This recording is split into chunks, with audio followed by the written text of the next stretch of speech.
Hey everybody, I'm Damon Moore. I'm an attorney and I've got about 20 or so great questions that I think you can ask yourself and then ask your partner before you get married. If you can get these questions right, it'll put you on the road to having a really great relationship. I want to make sure that you don't ever have to hire me or someone like me to end your relationship. And if you can get these questions right, then I think you'll be on the road to making that happen. Now, don't get me wrong. I would love for you to hire me for some other thing. My firm does a lot of work in a lot of areas of the law. Let's just do what we need to do so that you don't have to hire me to end your relationship. All right.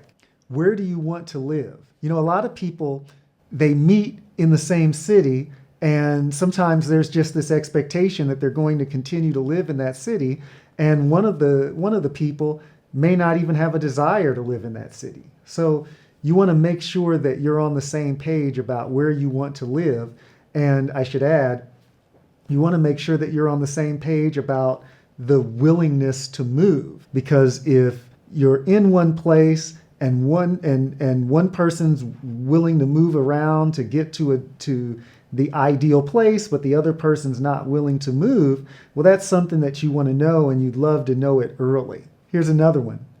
Do you want a big house, a small house, or no house at all? When I was younger, the idea was that you would get a house. But now it seems like getting a house is not nearly as important to couples. And so, you don't want to be in a situation where one of you has a desire to be in a house with a white picket fence and all that stuff, and then the other person is perfectly content with living in an apartment. You want to make sure you're on the same page about those things. Another important question to ask yourself is, do you want to have children? And are you inclined to end the relationship if you can't have children? One of the more important things in a relationship is whether you're on the same page when it comes to children. And so that's a hugely important issue. Another important question to ask yourself and then ask your partner is, how do you plan to divide the finances? If you go into a relationship and you've got a partner who is expecting the finances to be divided in one way and you're expecting them to be divided in another way, well, that just sets you up to have some pretty significant conflicts later on. You also want to know if that plan for the division of the finances would change if you decide to expand the family in some way. Another important question to ask is this: how do you feel about taking on debt for our purchases? Some people, they like to follow the Dave Ramsey approach, where they're just buying things with cash. They're not taking out any debts, any loans to do acquisitions, to buy things. And others take the attitude that they want to get it now, and they're willing to go into debt and work for some time in order to be able to pay for that thing that they want now. And so you want to get an understanding of where you stand on that issue and where your partner stands on that issue. Here's another question that a lot of people don't consider. How would you feel about having another family member come to live with us if that family member was sick and needed a place to stay? That's a question that often is not considered by people who are younger. And then as you age, you kind of encounter that issue. I think it's helpful if you can get an understanding of that as early in the process as possible. Here's another question that a lot of people don't consider. How much debt do we each owe? That's a question that doesn't get asked nearly often enough. In a lot of relationships, both people are very private or very quiet about how much debt they actually owe. It's not uncommon for me to come across clients who have never shared the information, and they've never been told the information, and they're just finding out when there's a divorce just how bad the debts of the other person were. And so you want to try to find out about those debts early so you know what kind of life you're going to be living. Another money-related question is, how do we spend money when we want to feed ourselves? I probably could have thought of a better way to word it, but I think it gets out or gets to the main point. When you want to eat, are you a person who's going to spend money on groceries? Or are you a person who prefers to go out? Some people don't like to cook. Some people love to cook. You've got to figure out what type of person you're dealing with, and the best way to figure that out is to ask. By the way, sometimes you have to be very careful about those people who will tell you that they're not cooking because you're not a spouse, and so they're preferring to eat out. You've got to make sure, if you want a person who is a cooking person, then you need to make sure that that person is a cooking person beforehand. Be very careful about promises that people will be a certain way or make certain changes after a marriage. Sometimes it's true, sometimes it's not. Do you believe in tithing or spending a percentage of your income on charities or religious organizations? That's an important question that needs to be answered, because if you are into that kind of thing and you've got a partner who's not, then there's going to be a potential problem when you decide that you want to spend 10% of the income that you bring in on some charitable organization. Likewise, there's going to be a problem if you don't think that that's something that is important and your partner believes that that's important. 10% is a lot of money. So you want to be conscious of that. You want to ask about it beforehand so you know where things stand on that particular issue. Do you have a will? Sometimes having a will, or sometimes people don't have wills. Sometimes people do.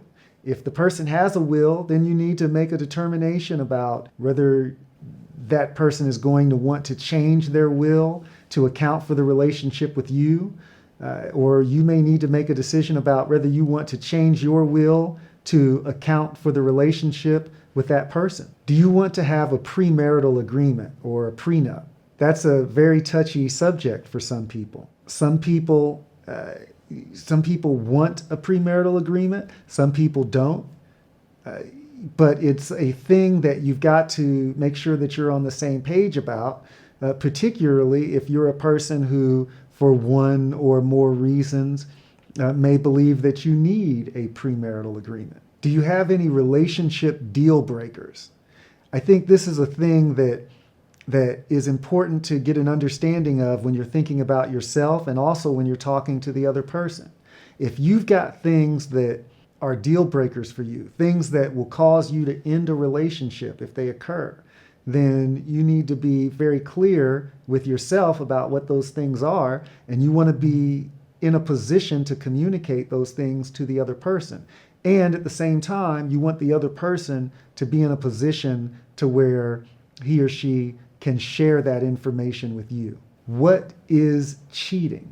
You want to get an understanding of what your definition of cheating is, and you want to get an understanding of what the other person's definition of cheating is. Because if you have differing definitions, then it can set up for a situation where there's conflict when there doesn't have to be conflict. You want to make sure that you get an understanding of it. So for some people, cheating is having sexual intercourse with another person. And for others, cheating might be looking at another person in a lustful way or desiring to have sexual relations with another person. And then other people may have totally different definitions that are more narrow or more broad than the two that I just described. So you want to make sure that you have an understanding of what cheating is, and that the two of you have discussed it and come to an agreement on what it is. What is your current net worth? I think it's really important to get an understanding of what a person's financial situation is. If you're going into the relationship thinking that you're with a person who has a net worth that turns out to be different from what you thought it was, then that can have an impact on the kind of life that you're living. And so you want to make sure that you understand what your net worth is and what the other person's net worth is. Do you plan to keep an individual bank account, a joint bank account, or both during the marriage. Sometimes people go into relationships and they assume that they're just going to keep separate bank accounts, and then you find out that one of the spouses wants to have a joint bank account. Well, I think that's a thing that you need to talk about beforehand and get on the same page so that you don't have any conflicts at a later date. What is your FICO score? Understanding what your credit score is important because that credit score has the potential to play a role in the kinds of financial agreements you get into with other people, the kind of credit that you have when it comes to purchases, such as houses and cars. So you want to know what your FICO score is. You want to know what that person's FICO score is, because if there's time to make changes, for example, then you're going to want to be able to know that that's something that you need to do, and you want to take steps to do that. So the best way to take those steps is to start by understanding what your FICO score is and what your partner's FICO score is. What is your philosophy about money and how it should be saved or spent? I've had clients who have told me, hey, you make money to spend it. And there are some who say you make money to save it. And you've got to understand what type of person you are. And I recognize I describe those things almost like they're on two ends of a spectrum. And in reality, people are operating in between those two extremes. But you want to make sure that you understand where you are on that spectrum and where the other person is, because once you understand that, then you're going to be in a much better position to have conflict-free relations with that person. It's also important to ask yourself, what are your financial goals? I've got a friend who had a goal of getting out of debt in a certain number of years, and he wanted to save so that he could do that. He would save money and then he would pay debts, and that was kind of how his money went in. And he drove an older model car. He wasn't into vacations that would cost a lot of money, but his wife, she had a different mindset.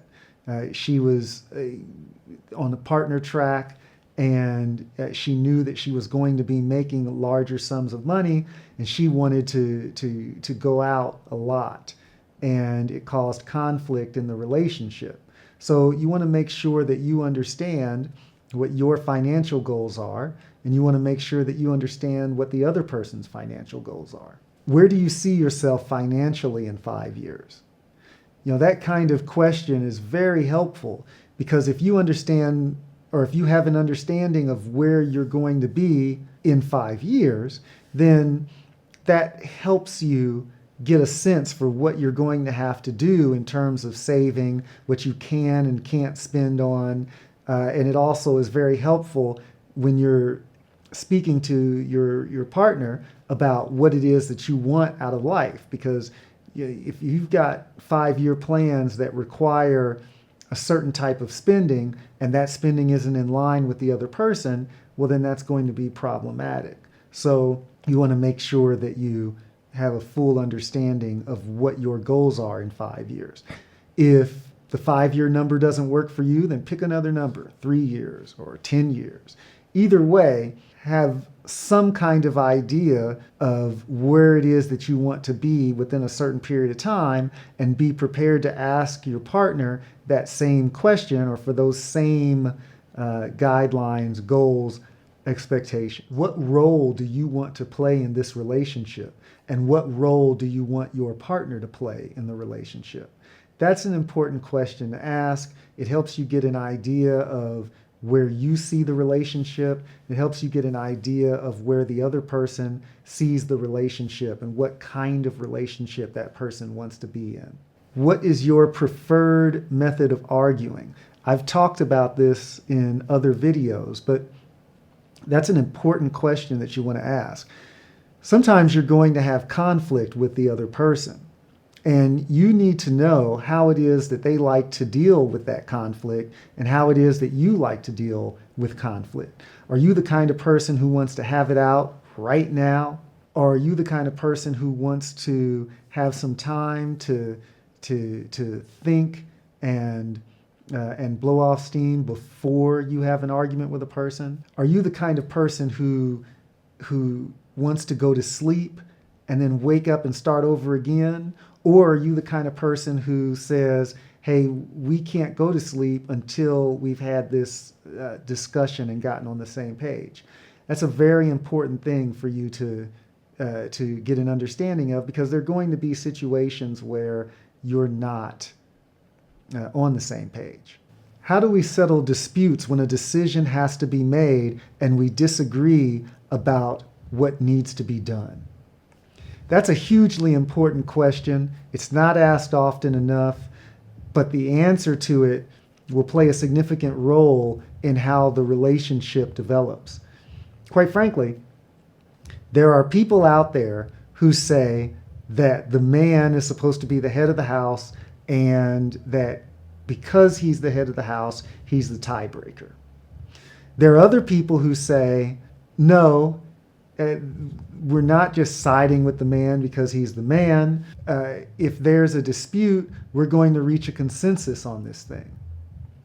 And then on the other end, it gets a little unique, because quite frankly, I have not met very many people who say when there's a disagreement, the wife decides. I haven't met very many people who say that, but I have seen it play out that way in practice. What tends to happen in that situation is that the man says, in effect, I don't want to go through the drama that I'll have to go through if I don't agree with her, and it doesn't mean enough to me to fight over the issue, so I'll just agree.